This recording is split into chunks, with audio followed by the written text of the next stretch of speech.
Welcome to biology पाठशाला। आज की पाठशाला में हम बात करेंगे बहुत सारे एमसीक्यू टाइप्स क्वेश्चन की। It is dedicated to 12th class students. लेकिन पाठशाला को स्टार्ट करने से पहले हम बच्चों को मोटिवेशन मैसेज देते हैं। मेरा मानना है कि मोटिवेशन मैसेज लाइफ में रेमेडी के तरीके काम करता है और इस सीरीज का मोटिवेशन मैसेज ये है मेरे प्यारे बच्चों कि हमेशा प्रयास करते रहिए। Keep trying. ठीक, इस तरीके से आप प्रयास करते रहिए, आगे बढ़ते रहिए और मेहनत करते रहिए। दिस इज, अगर हम टॉपिक की आज की बात करें तो देखिए टॉपिक में हमें पढ़ना है कुछ some important multiple choice question for 12th class student. तो इवोल्यूशन और जेनेटिक्स, ठीक है, दोनों यूनिट्स खत्म हो चुकी हैं और इवोल्यूशन में एक चैप्टर बचा हुआ है, उसको छोड़ करके बाकी जो क्वेश्चंस हैं वो हम कोशिश करेंगे कि थोड़े आज आपसे शेयर करें। देखिए, अगर हम बात करें तो सबसे पहला जो मोस्ट प्रोमिनेंट क्वेश्चन आता है वो आपसे पूछा जाएगा कि ट्रांसक्रिप्शन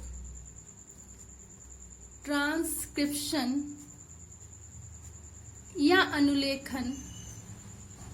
अनुलेखन की खोज किसने की है। तो ट्रांसक्रिप्शन और अनुलेखन की जो खोज की गई थी उन वैज्ञानिक का नाम था हारोविच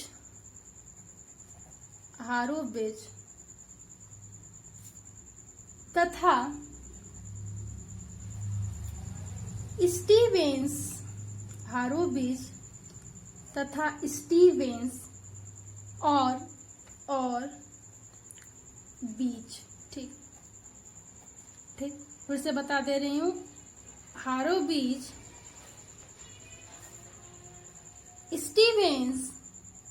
स्टीवेंस और बीच, ये वैज्ञानिक थे। हारोविच, स्टीवेंस और बीच ने ट्रांसक्रिप्शन की खोज की थी। बेसिकली ये जो तीनों वैज्ञानिक थे वो कैसे थे? अमेरिकन्स थे। कैसे थे? अमेरिकन्स थे। ठीक, इतनी बात आप लोग याद रखोगे, ठीक।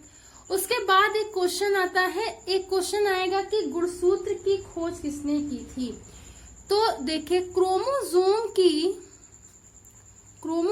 की खोज स्ट्रासबर्गर ने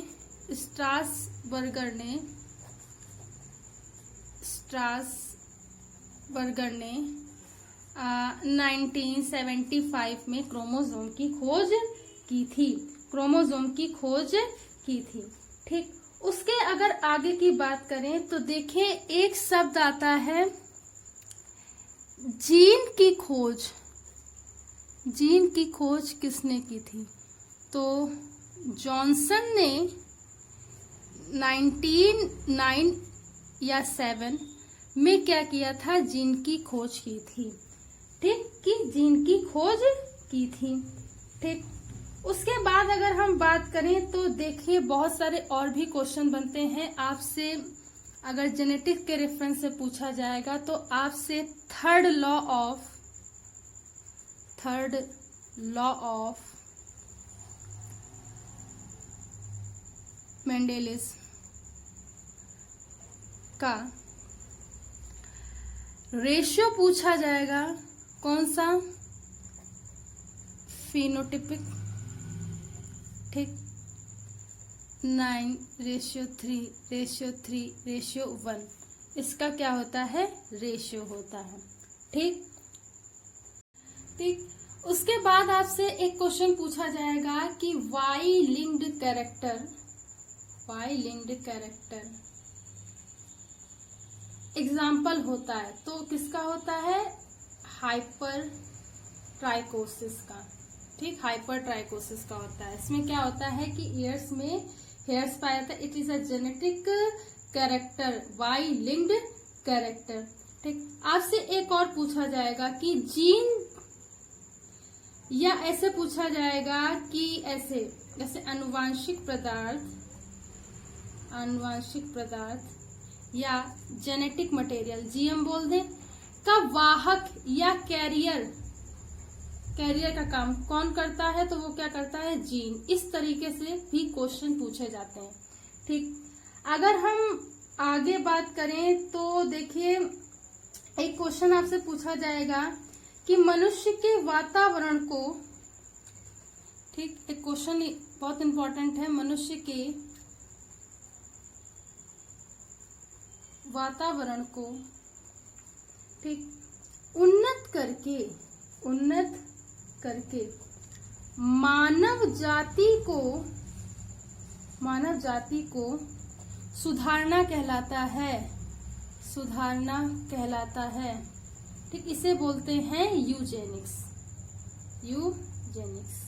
ठीक, ये क्वेश्चन बहुत आता है कि यूजेनिक्स किसे बोलते हैं, तो आप ये भी याद रखोगे। ठीक, उसके बाद अगर हम आगे बात करें तो देखिए और किस तरीके के क्वेश्चन आते हैं।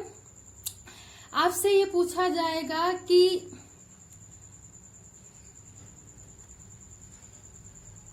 लैमार्किज्म का उदाहरण है। ठीक है, तो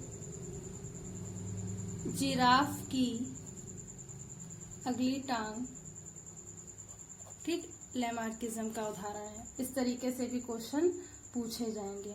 आपसे ये पूछा जाएगा कि नेचुरल सिलेक्शन, ठीक है, किसने दिया, तो आप बता सकते हैं, या किससे संबंधित है। देखो डार्विन ने दिया था, ठीक, और डार्विनिज्म से संबंधित है। ठीक, आपसे ये पूछा जाएगा कि म्यूटेशन संबंधित है, तो आप, ठीक है, तो एक तरीके का आपसे number of increases and decreases. ठीक, तो म्यूटेशन संबंधित आपसे क्वेश्चन पूछेगा, number of increases and number of decreases in chromosome changement. ठीक, किसी भी जीन के या क्रोमोसोम के नंबर में परिवर्तन होना, ठीक है, क्या कहलाता है, म्यूटेशन कहलाता है। इस तरीके से कुछ क्वेश्चंस थोड़े जो हैं आते हैं। ठीक है, आई होप आज की पाठशाला आपको समझ में आई हो। अगर आज की पाठशाला आपको समझ में आई हो तो इसे शेयर कीजिए, सब्सक्राइब कीजिए, लाइक कीजिए। धन्यवाद।